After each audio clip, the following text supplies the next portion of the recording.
اهلا وسهلا البنات، كي دايرين؟ لاباس عليكم؟ نتمنى ان شاء الله تكونوا كلكم بخير وعلى خير.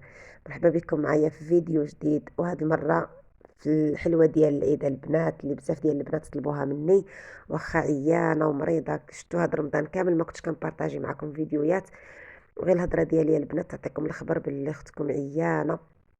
ولكن قلت ضروري بما ان هاد الايامات هاد العواشر والبنات كيبغيو يديروا الحلوه، ضروري نبارطاجي معكم هاد العجينه هذه الغزاله اللي بلا بيض وكتخرج اكثر من 170 حبه. شكيلات كيحمقوا بواحد العجينه اقتصاديه، 125 غرام ديال الزبده تخرجوا بها اكثر من 170 حبه، اربعه ديال الاشكال البنات، وتقدروا تشكلوا هاد العجينه كما بغيتوا. انا هنا كنقترح عليكم هاد الربعه تشكيلات اللي غزالين، مذاقات مختلفه، شكلاط البيض بالكوك بالكراميل بالفخيز، مذاقات زوينين بزاف، وحتى الاشكال كما كتشوفوا مختلفين بزاف. تحلفوا عليهم ما بعجينه وحده، هما غير بنفس العجينه اللي كما قلت لكم البنات بلا بيض، واشكال اللي ساهلين بزاف ودغيا دغيا كيوجدوا. يعني هاد التشكيله هذه خدات معايا وقت قصير بزاف، دغيا وجدت بالعجينه ديالها بالطياب بالتزيين بكل شيء. شوفوا معايا الغزاله التشكيلات اللي ديال هاد العجينه هذه، فكنت ضروري نبارطاجيها معكم. كان البنات بزاف اللي كيبغيو دابا يديروا عجينه وحده ويشكلوها، خصوصا مع هاد الغلا هذا، فكنقترح عليكم هاد العجينه الغزاله وحتى هاد الشكيلات هادو. فغادي ندوزوا البنات المقادير والطريقه نتاع هاد التشكيلات هادو. كما قلت لكم البنات راهم ساهلين بزاف بزاف الا تبعتوا الفيديو من الاول حتى للتالي، غير ما تبخلوش عليا بلي لايك البنات. فاول حاجه غادي ناخذ هكا واحد القصعه، وغادي ندير 125 غرام ديال الزبده. كما قلت لكم اي نوع ديال الزبده اي نوع فين كتخدموا به تقدروا ديروه، انايا خدمت بهذا ديال هذه، تخدموا باي نوع. المهم هي الزبده ما تكونش في الثلاجه، يعني نكونوا مخرجينها من قبل. انا هنايا من خديتها مولاها كنديرها في الثلاجه، ولكن واحد 3 ايام ولا وهي غير هكا في المطبخ. يعني ضروري ما تكونش في الثلاجه باش ما تعذبناش في الخدمه. هذه راه حاجه اللي واضحه. زدت واحد القبيصه ديال الملح، وواحد شاصي ديال الفاني، كاس ديال سكر سنيده، وكاس ديال سكر كلاصي. غادي نحاول نخدم ديك الزبده مع سكر كلاصي وسنيده مزيان، غير هكا شويه. الا كانت ما كانتش في الثلاجه ما كتعذبناش في الخدمه. نحاولوا هكا نقطعوها طريفات صغار بالموس باش هكا ما تعذبكمش البنات، وصافي. يعني ديما نسهلوها على راسنا. صافي غادي نخدم هكا ديك الزبده ديالي مع سكر سنيده وسكر كلاصي، وغادي نزيد الزيت. بالنسبه للزيت غادي نزيد 2 ديال الكيسان. بالنسبه للعبار ديال الكاس البنات، انا كنعبر ديما بهذا الكاس هذا، كاس ديال العنبه، يعني القياس ديالو الكاس ديال العنبه. اي كاس كتعبروا به المهم يكون قياس واحد، يعني الكاس اللي غادي نعبروا به في الاول السكر نكملوا به الزيت. صافي غادي نحاول ندخل هكا نخدم هكا ديك الزبده ديالي مع الزيت. ملي كنكبوا الزيت كتسهل علينا الخدمه، غير هكا نخدمها مزيان هكا بيديا حتى كتنسجم مزيان. وغادي نزيد 2 ديال اليوغورت بنكهه الفاني. تقدروا ديروا اي نكهه بغيتوا، ولكن الفاني كيتواتى مع النكهات اللي غادي نبقاو نضيفوهم من بعد، فكنفضل اننا نديروا النكهه ديال الفاني اللي كتواتى مع كل شيء. 2 ديال دانونات فاني، وكنخدمهم عاوتاني مزيان في الخليط ديالي. المهم اي حاجه كنزيدوها كنخدموها مزيان. هنايا غادي نزيد كاس ديال النشا، كاس ديال النشا عامر ديال النشا او المايزينا. بالنسبه للبنات اللي ما عندهمش راه غير 5 دراهم راه تعمر لك الكاس ويشيط. وصافي هنايا عندي الطحين اللي مغربلاه، وغادي نبقى نزيد شويه بشويه. من الاحسن الطحين يكون نوع مزيان باش هكا الحلوه ديالنا حتى هي تجي زوينه. حتى الطحين البنات كيلعب دور، يعني يكون الطحين خاص بالحلويات. غادي نزيد جوج خمارات حمر من فئه 7 ولا 8 غرام. وصافي غادي نبقى نزيد الطحين غير شويه بشويه. انا كنجمع في العجينه ديالي. معروف ان الحلوه ما كندلكوهاش، اي حلوه كما بغى يكون النوع ديالها ما كندلكوش، خصوصا الحلوه فيها الزبده. فإلا بقينا كندلكوها غادي تخسر معنا في الطياب. غير بالصبيعات هكا كما كتشوفوا، غير بالاطراف ديال الاصابع كنحاول نجمع العجينه ديالي شويه بشويه حتى كتجمع ليا، وكنحصل على واحد العجينه اللي تكون طريه. مازال هنا غنزيدوا لها النكهات، فنخليو المجال يعني ما نقصحوهاش باش ما تجيش الحلوه ديالنا قاصحه. كما شفتوا معايا راه كنقدر نتحكم في العجينه، يعني طري، ماشي قاصحه وماشي كتلصق في اليد، المهم طريه. انا قسمت هاد العجينه ديالي كما قلت لكم في الاول على 4، تقدروا تقسموها على 2 على 3 على 5، كيبقى لكم الاختيار. هاد العجينه البنات راكم تشكلوها وتلعبوا فيها في الاشكال كيف ما بغيتوا. اي شكل كيخطر على بالكم تقدروا ديروه بهاد العجينه، وراه كيجي غزال. عجينه اقتصاديه وكتخرج واحد الكميه اللي غزاله. غادي نقترح عليكم انا الشكيلات اللي درت بالنسبه ليا. قسمت العجينه كما شفتوا معايا على 4، درت هكا دوك درت 3 الاخرين في بلاستيك وخليتهم باش ما ينشفوش. وهنايا خديت الجزء الاول زدت فيه واحد 2 معالق ديال الجنجلان اللي مطحون مزيان. هذه غادي نديرها بالجنجلان. طحنت واحد 2 معالق وزدتهم في العجينه، خدمتها مزيان هكا غير بالاطراف الاصابع ما ندلكوهاش. وصافي هنايا غادي نحرب العجينه ديالي. هذا الشكل هذا كيجيب المذاق ديال الجنجلان والكونفيتير ديال الفخيز، كيجي غزال البنات. غادي ناخد هكا واحد الكميه ديال الجنجلان نحطها فوق سطح العمل. الجنجلان بطبيعه الحال يكون منقي، ولكن راه ما محمر ما والو، يعني مازال هاد الحلوه غادي من تدخل طيب في الفران غادي يتحمر معاها في الوقيته اللي تكون تطيب. يعني ما محمر ما والو، غير منقي مزيان. وغادي نبقى نحربل فيه هكا هاد الحريبلات هادو اللي درت بالعجينه كما راه واضح في الفيديو البنات. واخا كتشوفوا هكا راه ما تتهزش بزاف ديال الجنجلان، كاع ما تخافوش منها، راه كتاخذ واحد الكميه، ولكن نحربلوها مزيان في الجنجلان. اللي ما بغاش يدير هاد الطريقه ياخذ العجينه يكورها هكا كويرات باليد ويمرمدهم هكا في الجنجلان ويتقبهم تقبه في الوسط. انا كتجيني هاد الطريقه عمليه، هي اللي مولفه كنخدم بها هاد النوع هذا، هاد الشكل هذا ديال الحلوه. صافي غادي ناخذ واحد الموس وغادي نبقى نقطع هكا قياس اللي غادي يجيني هكا واحد الدائره. غادي تشوفوا معايا في الصور. ضروري نحاول ندير قياس واحد. تقدروا تعبروا، انايا كندير غير عيني ميزاني الصراحه. صافي كنقلب هكا ديك العجينه ديالي وكنتقبها. راه الفيديو موضح راسو البنات، واحد التشكيل اللي كيجي كيحمق وساهل ودغيا دغيا. هنا راني ما مزرباش غير باش نوضح لكم البنات، مازال غادي شوفوا معايا كنتقبها وكنحاول هكا بصبعي نقادها. من كتكون طيب هاد الحلوه في الفران البنات ضروري قبل ما كطيب، يعني كتكون كطيب مره مره كنطلعوا عليها وما كنخليوش ديك التقبه تتسد، كنبقاو هكا نتكيو عليها بيدنا باش كتبقى، يعني باش كنلقاو فين نزينوها من توجد. لان العجينه فيها الزبده وفيها الخميره، هذيك التقبه بحال كتبغي تسد من كتبقى الحلوه تطيب. فمره مره تنطلعوا عليها بحال كنبركوا عليها بصبعنا، ما كنخليوهاش هكا ما كنخليوش داك الشكل هكا يخسر. صافي هاد الشكل البنات راه واضح. كما قلت لكم الا ما بغيتوش ديروا هاد الطريقه كديروا كويرات وتمرمدوهم في الجنجلان، انا كنفضل هاد الطريقه هذه، هي اللي معتمداها. صافي كندير الحلوه ديالي في الصينيه اللي مفرشه لها ورق الزبده، وكندخلها للفران على درجه مهيله. كنديرها الفوق حتى كتشد راسها وطيب من التحت، وكنهبطها تحمر غير واحد شويه ماشي بزاف وصافي. هنايا كندخل الحلوه ديالي للفران وكندوز للنوع الثاني ان شاء الله، اللي غادي ندير فيه واحد المعلقه كبيره ديال الكوك. تقدروا تحمروه شويه، انا درتو غير هكا بما ان الحلوه عاد غادي طيب فما كنحمر حتى شي حاجه، كلشي غادي يولي يطيب في الفران. درت معلقه ديال الكوك، كندخل الكوك مزيان هكا في العجينه ديالي. وهنا بالاستعانه بهاد القفاله هادي باش كيجيوني الحليوات قد قد وشكل واحد، كندير هاد الشكل ديال الهلال هذا. تقدروا البنات كما قلت لكم ديروا اي شكل بغيتو.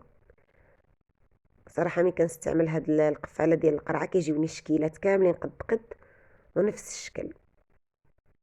صافي غادي نستمر هكا كندير هاد الشكل هذا على شكل هلال، وكنديرو حتى هو في الصفيحه.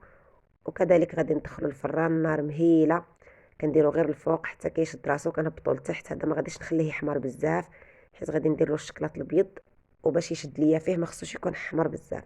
بالنسبه للاشكال الاخرى كيعجبني نحمرها شويه، انا ما كيعجبنيش نخلي الحلوه بيضه. وكل وحده وكطيب الحلوه ديالها بالطريقه ديالها، وكل سيده وعارفه الفران ديالها كيفاش كيطيب. بالنسبه للشكل الثالث غادي ندير فيه واحد 2 معالق اولا معلقه كبيره ديال الفيرميسيل. هذا غادي يجيب الشكلاط الكحل. هاد الشكل حتى هو كيجي غزال. صافي هاد الشكل هذا حتى هو ساهل البنات. غادي ناخذ العجينه ديالي وغادي نحربلها هكا طويله، وغادي نقطعها على شكل اصابع كما غادي تشوفوا معايا. تقدروا ديروها على شكل دويورات، من بعد ما طيب ديروها في الكويغطات، من بعد ما تزينوها الزين اللي غتشوفوا معايا ديروها في الكويغطات كذلك كتجي غزاله. انا كنقترح عليكم الاشكال اللي درتها البنات، وانتم راه كيبقى على حسب الذوق ديالكم، كتفنوا في العجينه كيف ما بغيتوا. انا كما شفتوا معايا غادي ندير هكا على شكل صبيعات، وكناخذ العبار بواحد الصبيح هكا اللي درتو في الاول باش كيجيوني كاملين قد قد. ضروري بالنسبه لهاد العجينه كناخذ هكا العبار باش ما كيجيش شي طويل وشي قصير. الشكل راه ساهل بزاف وموضح في الفيديو وكيجي بنين البنات. هاد الشكل هذا جا غزال، خصوصا اي حلوه فيها الشكلاط كنعرفوا كيحماقوا عليها الوليدات، وحتى في التقديم ديالها كتجي شي حاجه راقيه. صافي غادي نستمر هكا حتى غادي نكمل العجينه كامله ديالي. كناخذ العبارات وكنستف الحلوه ديالي في الصفيحه اللي مفرشه لها ورق الزبده، وكنكمل الطياب. يعني هنايا راه كنكون الفران شاعل وعلى واحد الشكل، وكندير الشكل الاخر باش ما كنضيعش الوقت. هنايا غادي ندوز للشكل الرابع والاخير البنات اللي غادي نديرو بالكراميل. هاد الشكل هذا حتى هو جا زوين وغزال في المذاق. كما شفتوا معايا درت الكوك، درت الفيرميسيل، درت الجنجلان، وهذا غادي ندير فيه الكراميل. مذاقات مختلفه كما قلت لكم البنات، مذاق ما كيشبه المذاق، وشكل ما كيشبه الشكل، وبنفس العجينه. هنايا درت واحد فلون كراميل. هاد العجينه هذه باش غادي تجيني منسمه هكا بالنكهه ديال الكراميل. كذلك في التزيين غنستعملوا فيها الكراميل كما غتشوفوا معايا. كنحاول ندخل مزيان الكراميل ديالي او فلوط الكراميل في العجينه باش ما يبقاش غير في جهه واحده، وغير بالاصابع ديالي كما كتشوفوا، ما كندلكوش بالكف ديال اليد باش ما تسخنش معنا العجينه وتخسر لنا، لان فيها الزبده والحال شويه سخون. صافي كناخذ العجينه ديالي وكنشكلها هكا على، كندير هكا كويرات. وهنايا تقدروا تطبعوا باي مرشم متوفر عندكم ديال الشهده او اي مرشم بغيتو او لا موجود عندكم. انا عندي هذا غادي نطبع به حتى هو كيجي الشكل ديالو زويون. تقدروا هنا ما عندكمش الكراميل وبغيتو تزينوها بواحد الكاوكاوه في الوسط او لا لوزه او لا الفواكه ديك المعسله. المهم البنات كنعطيكم بزاف الاختيارات والاقتراحات. صافي غادي نستف الحلوه ديالي حتى هي، وغادي نطيب بنفس الطريقه على الفران منقصه عليه العافيه. كندير الحلوه ديالي الفوق، كنخليها حتى كتشد راسها وتشد تحمر من التحت، وكنهبطها شويه تاخذ شويه ديال اللون من الفوق. انا كنبغي نحمر شويه الحلوه، كنبغي نطيبها مزيان، ما كنبغيش نخليها بيضه، ما عدا ديك اللي غنديرها في الشكلاط البيض اللي ما كتبغيش تحمر. الا حمرت بزاف فالشكلاط البيض غادي خصنا نديرو اكثر من طبقه. وحنايا انا باغا ندير غير طبقه واحده وصافي. شوفوا معايا هنا كنحمر الحلوه ديالي، وكل وحده كطيب على حسب الفران ديالها. هادو الشكيلات من بعد ما طابوا كاملين البنات شفتوهم معايا. دابا غادي ندوز للتزيين. بالنسبه لهذا الشكل هذا ديال الهلال، انا دوبت هنا الشكلاط في حمام مائي. بالنسبه للشكلاط ديما كنقول لكم البنات انا كنستعمل كالا، ما كنحتاج نزيد فيها حتى شي حاجه، كتجي لامعه وزوينه. الا استعملتوا شي نوع اخر غادي تزيدوا شويه ديال زيت المائده باش تعطيكم اللمعه. بالنسبه للكالا كتكون فيها ديك اللمعه بلا ما نزيدوا معاها شي حاجه. غير دوبتها في حمام مائي وصافي. كما كتشوفوا كنغطس هكا الحلوه ديالي، وكنديرها هكا فوق ورق الزبده باش ما كتلصقش، وكنخليها حتى كتبرد. وكندير عاوتاني واحد شويه ديال الشكلاط غير بنفس اللون، وكندوز عليها هكا بخطوط باش كتجي عطيه واحد الشكل راقي وزوين. تقدروا ديروا خطوط بالشكلاط الكحل، تقدروا تزوقوا باش ما بغيتوا البنات، تقدروا ديروها في الشكلاط الكحل بدل الابيض. المهم هنا كيبقى لكم الاختيار. بالنسبه للتزيين كيبقى اذواق البنات. درت هنايا واحد شويه ديال الحبيبات الشكلاط هكا داك العقيقات في اللون الغوز، زويته بزاف مع اللون الابيض. تقدروا ديروا اي لون بغيتو كتفضلوا، فكما قلت لكم كيبقى اختيار ديالكم. انا عطيتكم هذا مجرد اقتراح، الشكل جا غزال. تقدروا ديروا نفس الشكل وتقدروا تبدعوا في التزيين كيف ما بغيتوا. دابا غادي ندوز للشكل الثاني. كذلك ذوبت الشكلاط الكحل في حمام مائي، وكما قلت لكم ما كنضيف له حتى شي اضافه، راه كيجي لامع كما كتشوفوا معايا. وكناخذ هكا دوك الصبيعات اللي درت بالفيغميسيل، وهنايا باش ما يهزوليش بزاف ديال الشكلاط كنحطهم من الاحسن هكا فوق واحد الفرشيطه، وكنبقى ندير عليهم معلقه الشكلاط من الفوق. كيجيو مفينين وما كيهزوش بزاف الشكلاط حسن ما نغطسوهم كاملين. بغيتو ديروهم كاملين كديرهم اصلا راه كيجيو كاملين حتى من التحت كيقيسهم الشكلاط، يعني كيجيو عامرين كاملين. غير هاد الطريقه ما كتخليهمش يهزوا بزاف ديال الشكلاط. صافي كندير هكا في الفرشيطه وكنخوي عليهم، كنحاول هكا نصفيهم واحد شويه، وكنحطهم فوق ورق الزبده. ورق الزبده ما كيخليهمش هكا يلصقوا دغيا، دغيا كينشفوا كنحيدوهم. صافي كنستف وحده حدا اختها، وغادي ندير شويه ديال الشكلاط الكحل في هكا في واحد البوش، وغادي ندوز عليهم خطيطات. كذلك كيبقى لكم الاختيار، تقدروا تعكسوها ديروا الشكلاط الابيض، تقدروا دوزوا هاد الخطيطات في الشكلاط الابيض، تقدروا ديروا شويه ديال الكاوكاو اولا اللوز كومكاسي في الشكلاط وتغطسوا فيه الحلوه ديالكم، كتجي هكا محببه كتجي زوينه. المهم هذا اقتراح وكتفنوا في التزيين كما بغيتوا. هنايا غادي نزيد شويه ديال السكر الغليظ الملون اولا اي حبوب ديال الشكلاط، حقيقات هكا في اي لون كتفضلوا كتزين وصافي. هذا اقتراح للتزيين كيبقى اختياري. بالنسبه لهذا الشكل ديال الجنجلان البنات اللي درنا فيه جنجلان في العجينه وفي الاطراف، غادي ناخذ الكونفيتير ديال الفريز، غادي نديرو في واحد الكاسرونه مع واحد المعلقه كبيره ديال الجليكوز، نخليهم هكا غير يطبخوا واحد شويه يسخنوا مع بعضياتهم، وصافي غنبقى نزين فيهم. ضروري البنات كندير الجليكوز مع الكونفيتير باش هاد الحلوه ديالي هذيك الكونفيتير كيجمد وكيشد راسو.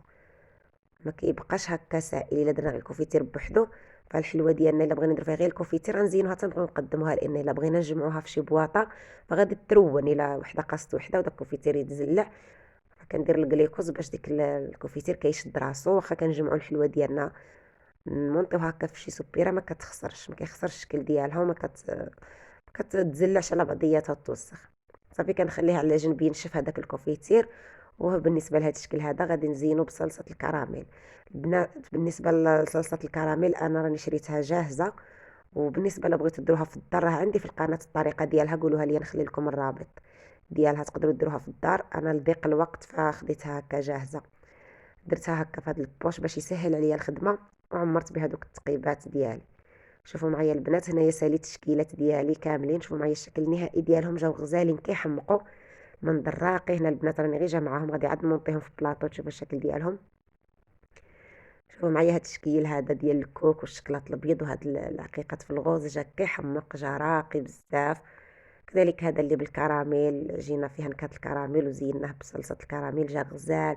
وهذا ديال الفيرميسيل والشكلاط، وهذاك ديال الجنجلان والكونفيتير ديال الفريز، جاو زوينين البنات. فكما شفتوا معايا الغزالات، عجينه وحده، واحد الكميه اللي كتيره. راه هنايا الكميه مازال ناقصه، يعني راكو عارف الوليدات راه ما شاء الله راهم كلاو منها، رانا تنطيب هما كياكلوا. فيعني راها اكثر من 170 حبه، راه حتى 180 حبه ديال الحلوه اللي كتعطي واحد الكميه غزاله. بعجينه وحده كما شفتوا غير ب 125 غرام ديال الزبده. مازال الا ضبلتوا الزبده وضبلتوا المقادير راه تحصلوا على، راه غير عجينه وحده صافي تغنيك على اي اشكال اخرين، وتشكلوا كما بغيتوا. اقترحت عليكم هاد التشكيلات هادو اللي جاو زوينين بزاف، مختلفين على بعضياتهم، والمذاقات البنات مختلفين. يعني من تكونوا تاكلوا هاد الحلوه المذاقات مبدلين، ما يبانوش كاع واش بعجينه وحده. نتمنى الاقتراح ديالي يعجبكم البنات. ما تبخلوش عليا باللايك، وتبارطاجيو الفيديو مع صحاباتكم وخواتاتكم يجربوا هاد الحلوه، علاش لا.